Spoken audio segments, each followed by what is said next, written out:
Hello everyone and welcome back to my channel. If you're new to my channel, my name is Sophie and I would love it if you click that big red subscribe button down below and turn on that notification bell as well so that you never miss a video. Now this video is all going to be about coming up with a 2-week itinerary for Mexico. So if you're new to my channel, you will not know that back in May, I went on a trip to Mexico. It's always had been my dream to travel around Mexico. Since I was a kid, I wanted to go to Mexico and I wanted to learn Spanish, and hadn't not long graduated from university. Well, it'd been almost a year, but I graduated from a degree in modern foreign languages, one of them being Spanish. It really seemed like the time to go to Mexico, and originally I wanted to do like at least a month in Mexico, and I wanted to do it right after graduation before starting a full-time job. However, I didn't work in my final year because I just had too much stuff to catch up on, having missed my year abroad because of COVID and stuff. So there was no funds. My student loan had just gone, and obviously there was no funds to go travel. So I had to get a job, and then once you get a job, you can't really go away for a month without doing some kind of sabbatical. And usually you have to be at a company for X amount of years before you do that, if you are even allowed to take one at your company, or you have to quit. And I didn't want to quit my job, so I had to do 2 weeks in Mexico only, and yeah, as you can imagine, Mexico is an absolutely huge country. There's no way you'll see everything in 2 weeks. There's no way I would have seen everything in a month. So you really have to figure out where you want to go and kind of stay in one sort of area, which was what everyone was saying to me. But I kind of went against that a little bit. And yeah, in this video, I will state like what I did and what I would have done and really come up with a good 2-week plan. But before I get into the gist of things, just so you know, I am mainly going to be talking about Mexico City and the state of Oaxaca. So if you're really interested in the Yucatan Peninsula, which I know a lot of people are, like, this video isn't for you. But if you are interested in doing both, hopefully you could find something interesting and useful from this video, and then hopefully find another video on the Yucatan, and so it might be worth you sticking around still. But if you're purely interested in like areas that I haven't mentioned, it's probably not worth your while sticking around unless you're open to possibilities and changing your mind, or you want to let me convince you to visit a different part of Mexico. Then just feel free to stick around. It benefits my channel if you do. But I just want to be forefront and honest, so you don't sit through the video and you get halfway through and you're like, this is completely irrelevant for me and a complete and utter waste of time. So yeah, without further ado, let's go on with the video. So as I mentioned earlier, Mexico is a huge country, and when researching, the advice I've been hearing time and time again was, if you only have a short period of time, pick one part of the country that you're really interested in seeing and just stick to that, and then come back to Mexico in the future when you can and visit the other places. However, I mentioned that I did, ignore this a bit, and I will explain why, and then I will talk about what I would have done had I, not ignored that. So you can really figure out how to split up your 2 weeks in Mexico. And the reason I avoided this is because I was really interested in going around the state of Oaxaca, and I also really wanted to go to Mexico City because when I worked as an au pair in Germany, my second host family, the host mum, was actually from Mexico City, and my host dad had lived out there. That's where they'd met, so I'd obviously heard all those amazing things about Mexico City and wanted to see it for myself. However, I set myself this goal years ago when when everyone was doing that 30 before 30 list on YouTube.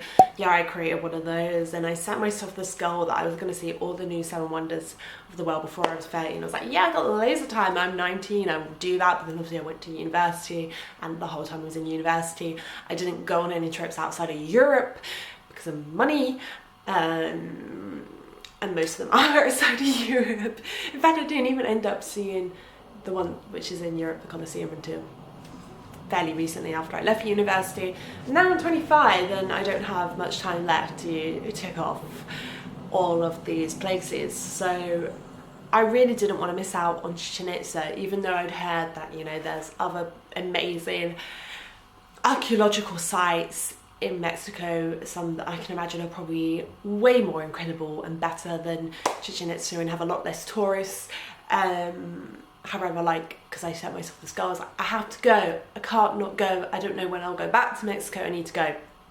So basically I created this really annoying route that I don't recommend you do unless you're like me and you really can't miss out on Chichen Itza. But you know, if you can, there are going to be options to visit other archaeological sites, or you know, pyramids if you want to call them that, but the tour guides would always say they should be called archaeological sites in Mexico. There are many others along the route, but what I did is I flew into the Yucatan, and originally I was going to fly into Cancun because I thought there'd be direct flights, but I couldn't find any direct flights from, you know, for when I was going, maybe because I was going like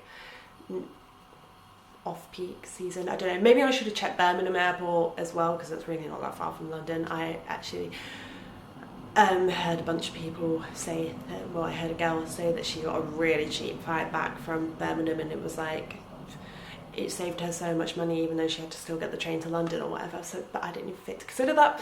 I just looked at London airports, and yeah, so because of that I was like, you know what, I would prefer Merida. So I was like, if I'm gonna have to change in Mexico City, either way I'm gonna go to Merida. So I flew into Merida, spent 3 nights in Merida just to fly back to Mexico City where I changed, and then continue my journey from there. And obviously, like, because I was so jet lagged because I was coming from the UK, like the first day was an absolute write-off. So really all I did was a day trip to Chichen Itza and then had one day to see the city of Merida, and every day I would come back to the hostel and be like in bed by 8 p.m. Yeah, so I didn't see any of the nightlife in Merida or anything like that, but my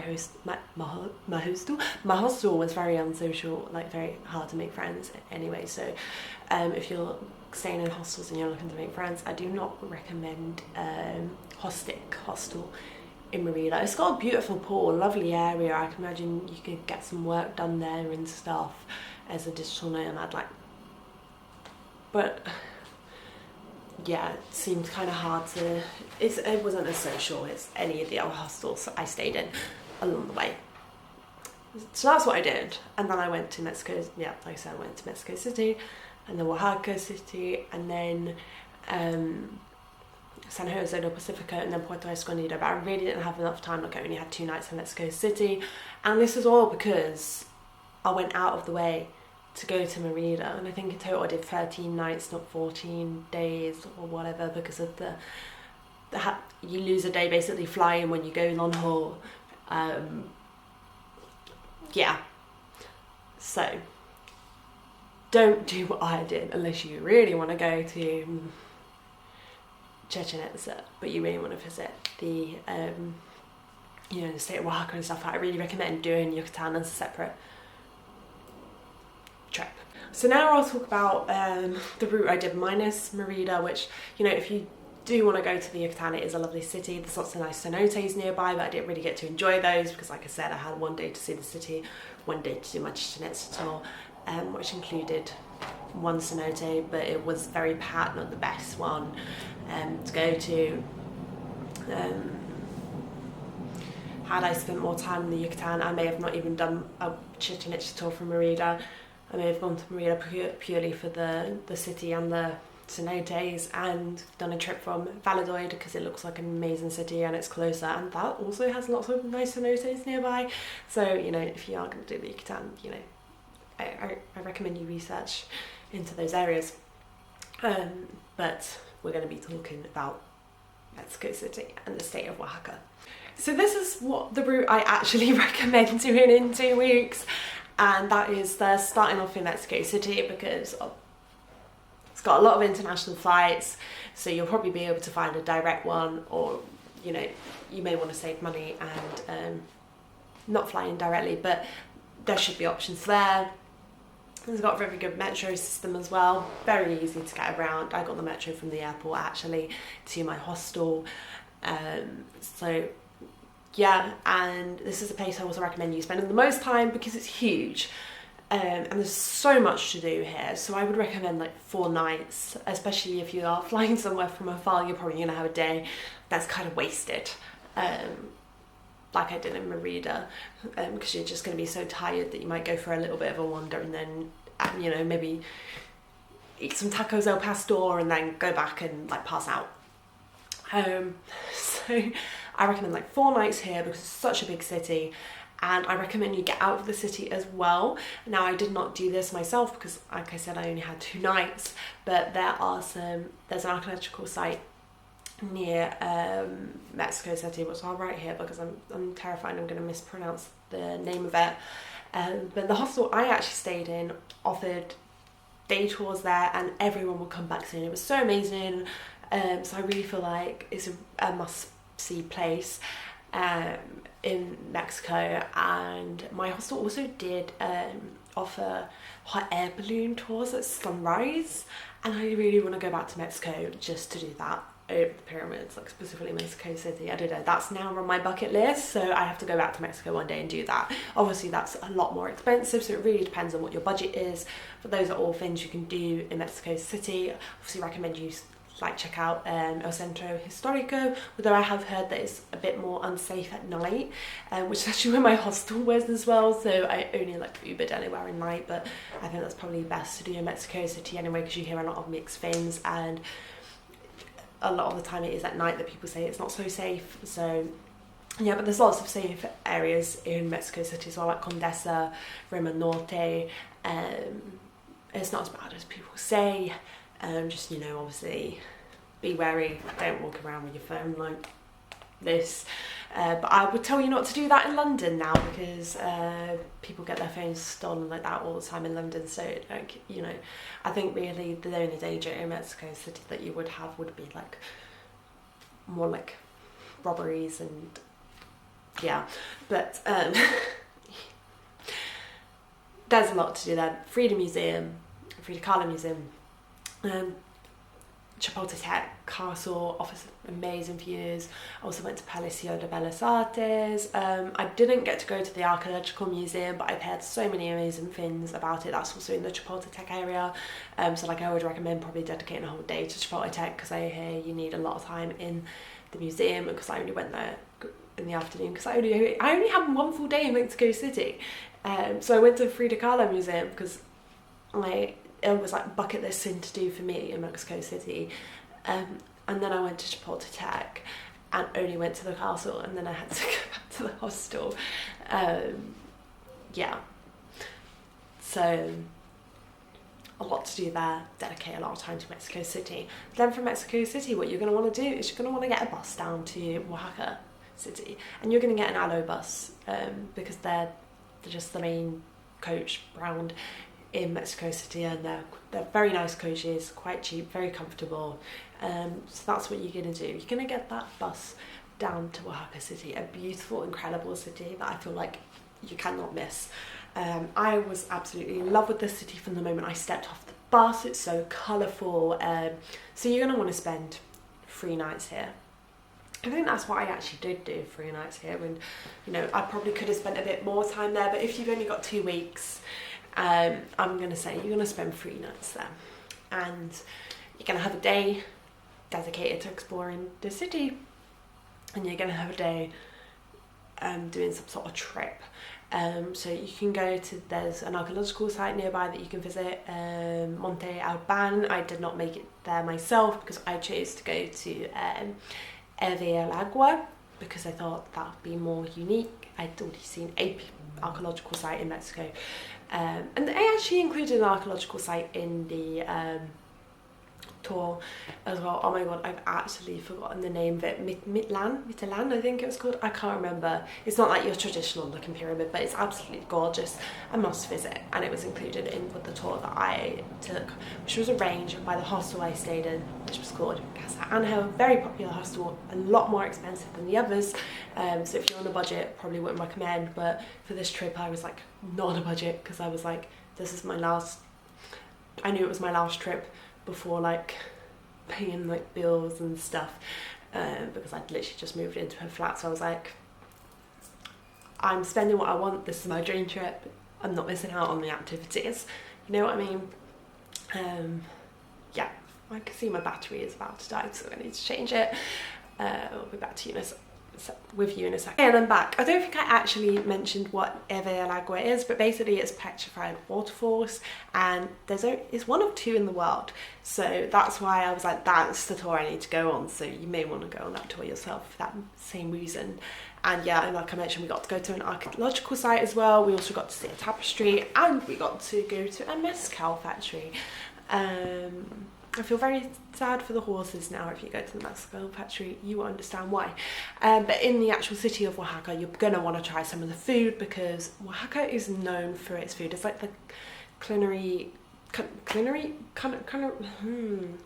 can't speak English, and I study I don't study them all. I studied for 3 modern foreign languages.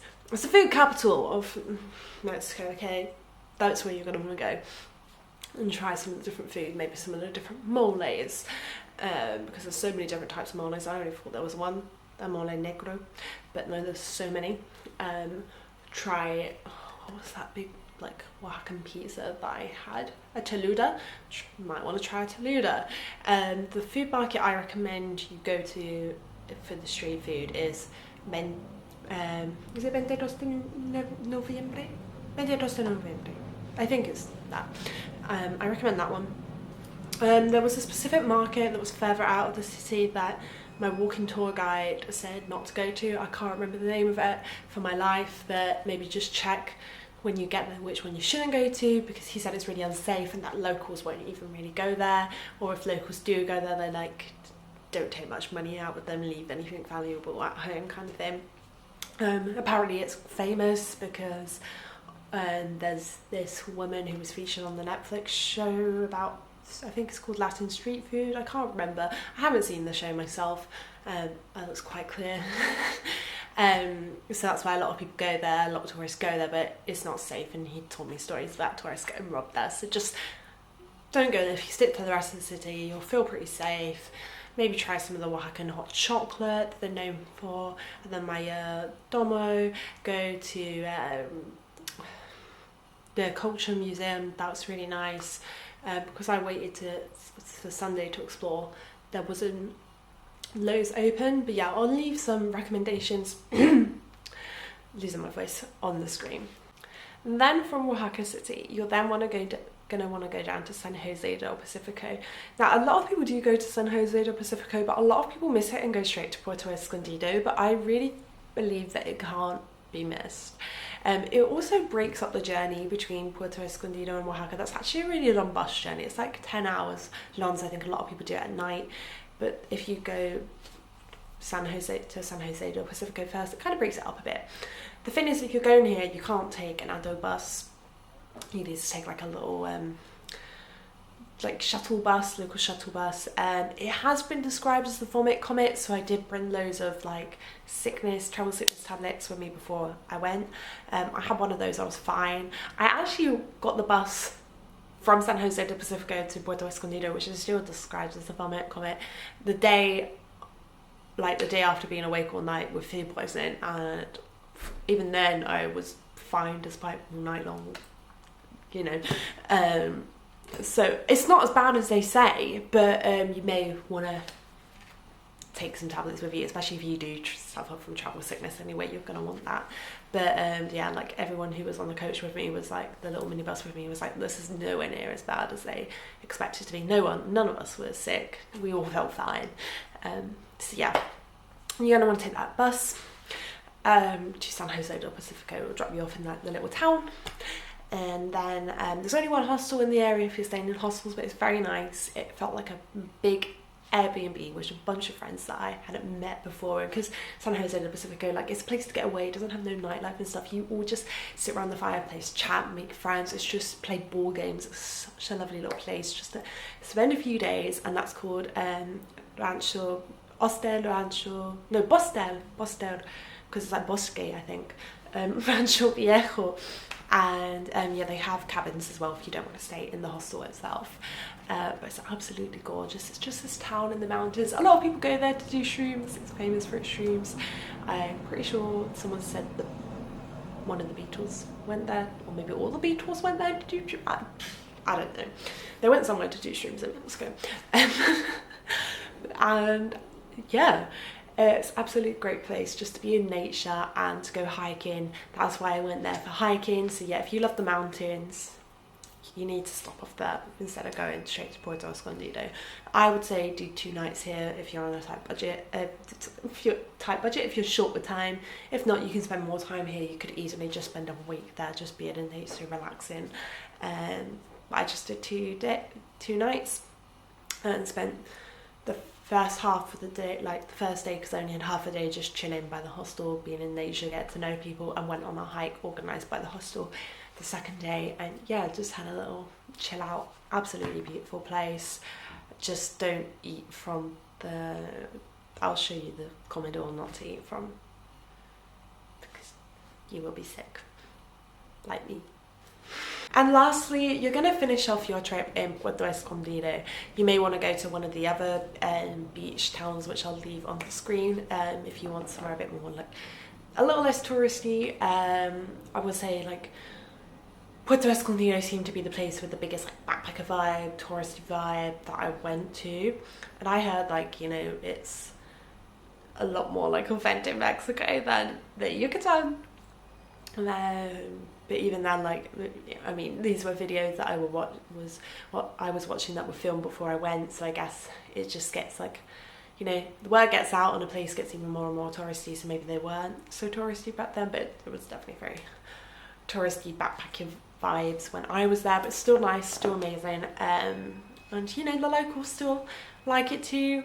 I was having a chat with a local on the bus to Oaxaca who was asking me where I was going throughout my trip and was telling me where her favourite beach was in Puerto Escondido and that she always goes there. And I had some lovely chats with locals on the beach in Puerto Escondido, so you know that there, it's not all backpackers. I would say the main, like, backpacker bit is La Punta, which I kind of stayed away from. So I stayed in a hostel in the centre called Tower Bridge Hostel, which if you're looking for a hostel outside of, like, the main backpacker area, I would recommend that, because the centre is a bit cheaper and that hostel was very reasonable priced and it was very sociable. They were always putting on events, and the good thing about that hostel is you're within walking distance from a lot of smaller beaches, so you know the reason you're going to Puerto Escondido really is for the beaches. And like La Punta is like near La Playa Cicicleta, is that what it's called? I can't even remember. I didn't even go to that beach, I don't think, or maybe I did. I think I did, like, very briefly. But that's like the one with the big waves for, like, professional surfers, like experienced surfers, maybe not professional but experienced. And a lot of people go to Puerto Escondido to learn to surf, in which case you want to go to, like, Playa Carrizalillo, I think it's called, which is a small beach, which was a short walk from my hostel. So that's why I kind of stayed in my hostel, to be, like, kind of close to the smaller beaches. Yeah, and that's why you're going to want to spend a bit of time in Puerto Escondido, because there's just so many beaches to see, and there's also a lot of activities that you can get involved in. So I suggest 4 nights here because it's the end of your trip, you know, a good amount of time. I spent 3 nights there because obviously I spent 3 nights in Merida, so I've kind of added extra nights to other places. Where I did 2 extra nights to Mexico City and an extra night on Puerto Escondido, which I think is nice. A bit of extra time at the start and the end of your trip, when you're going to be the most tired. And yeah, Puerto Escondido, some of the things you can do there is, as I've mentioned, go to the beaches. I went on a boat party as well, that a sunset boat party that my hostel organised. One of the big major things to do here is to go to the turtle release, just to let you know, in case you've seen this on TikTok and Instagram and seen, you get your own baby turtle in a shell. That's what they used to do, but they had changed it, like, literally a couple of weeks before I arrived, because I was speaking to backpackers who had friends who went there like 2 weeks before them and got their own shell, but they changed it for when we went. And this is all just for them trying to make it more safe for the turtles, because we have chemicals on our hands that can harm them, and they were climbing out of their shell because tourists were taking too long taking photos, and people were like touching the turtles when they're not supposed to. So instead they put a turtle in front of you and you watch it go. You still get to take a picture with a turtle, but like multiple turtles in a big basket where they're not going to be able to climb out and people aren't going to be able to touch them, and then they're watching you, telling you not to touch the turtle. So yeah.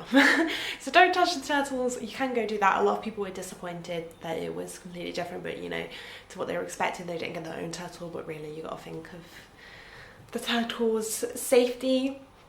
Yeah, so I still recommend it. It's still nice to be able to go see the baby turtles. Another big thing that you can do here is that you can actually go swimming in a lake with the bioluminescent plankton. Unfortunately, I did not do this because the thing you need to think about here is you're only really able to see them when, I'm not sure if it's a full moon. It depends on the moon whether or not you're able to see them. I know that. And I went to my hostel desk and was like, can I book the tour? And they were like, you're not gonna see them. And because I was only there for 3 nights, obviously I didn't get a chance. So I feel like this is you know, if you really want to see them, it'll probably be easier if you have more time than 2 weeks and you could spend a lot of time in Puerto Escondido, and people do stay there for like a month and learn how to surf and stuff. I know so many people that did that. I know a lot of backpackers that go there thinking they're going to be there for a bit of time and then they stay on for like 2 weeks or something. If you stay there a bit longer, obviously you're going to have more chance of being able to see them, but definitely check if you're going to be able to see them. Don't just go book a tour because you'll be disappointed. There's other things you can do as well, like go on boat tours to see the dolphins, and there's some great food here. Maybe want to go check out Fish Shack, for example. I heard Pepe's Fish Tacos is also very good, but I didn't get to try it. I also just went to a random like taqueria after the boat party with people from my hostel called Los Hermanitos, and it was like by a petrol station, so I was not expecting anything of it, and it was like some of the best tacos I had in Mexico. So good. I still think the best ones I had were the ones I had in Merida, but was still so good. So yeah, that's it really. That's my 2-week itinerary. So I didn't talk much about budgeting because I didn't really keep track of much. As I said, I wasn't really budgeting. I was just trying to give you an idea of what you can see in 2 weeks and this route that you can do. Obviously you can change it around to spend more nights in certain places that you think you will enjoy. Of course you can cross off a place. A lot of people, like I said, go straight to Puerto Escondido, so you could easily cross off San Jose del Pacifico, which would allow you to spend a bit more time in either Puerto Escondido or Oaxaca or Mexico City. So that's what you could do, or you maybe even go down to one of the other beach towns near Puerto Escondido.